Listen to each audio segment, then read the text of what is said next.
Okay, so in this video we're going to be looking to find the side x for this triangle, and so we can see here we've got one known side which is 10 centimeters long or 10 meters long. We're not really given a specific unit, but that's going to be the length of the hypotenuse.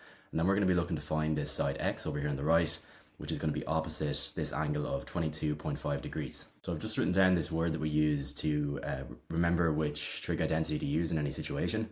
And so we're always going to be looking for which two sides we have, so which two sides are involved and which side is going to be opposite the angle or adjacent to the angle. And so because the angle is over here and we can see that our side x is going to be opposite, so if we look across straight away from the angle straight across the triangle, we can see that we're looking for the opposite. And we also have this hypotenuse, which is our length of 10. And so in this case we're going to be looking for the OH, opposite hypotenuse, and that is going to be sine.